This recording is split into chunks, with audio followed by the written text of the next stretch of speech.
Ano ba? Why are you doing this? Alam niyo bang illegal detention yung ginagawa niyo sa akin? Isusumbong ko kayo! Kanino? Sa mga polis? Go! Do it!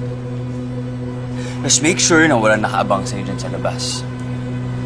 At ipagdasal mo din na hindi hawak ni Berdugo o ng Ninong yung pulis na lalapitan mo. Yup, alam ko, galit sa'yo si Ninong at pinapahanap ka niya. Ba't sila galit sa akin, ha? Eh, wala naman akong kasalanan. Hindi ko naman sila din-double cross. I swear! Pati nga yung braganza na yun, malamang ako pa yung sinisisi. Hindi man lang ako hinayaang mag-explain. Eh, bakit palagay mo ba? Pag kinita mo sila in person, makikinig sila sa'yo. Baka naman i-delete ka na lang nila permanently. Kilala mo kung anong klase ng tao. Golda, you know what they're capable of doing.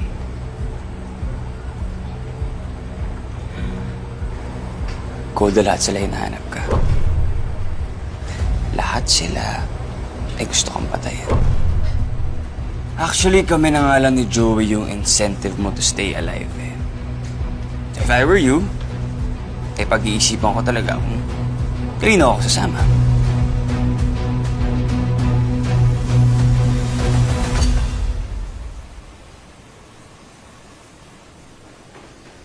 You eat first.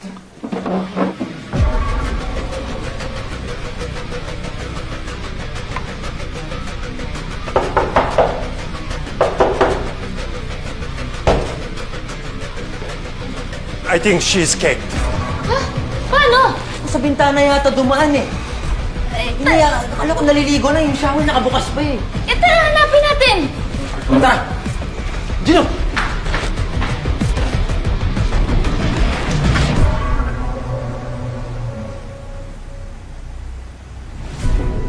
Akala mo talaga makakalusot ka pa sa amin eh, no? Tagas talaga ng mukha mo. Buti nakita mo yan. Of course. And willing na siyang maging witness. Oo na, sige na. Basta wag yun lang akong itali. And just make sure na safe ako sa mga humahanting sa akin. Ayoko pang mamatay. Kung sinasabi mo lang yan para utuin kami, kami na mismo magsasabi sa mga tinataguan mo kung nasan ka. Ito na nga lang hinihingi kong kapalit sa lahat ng ginawa mo sa pamilya ko eh. Kaya ikaw makipag-cooperate ka, ah.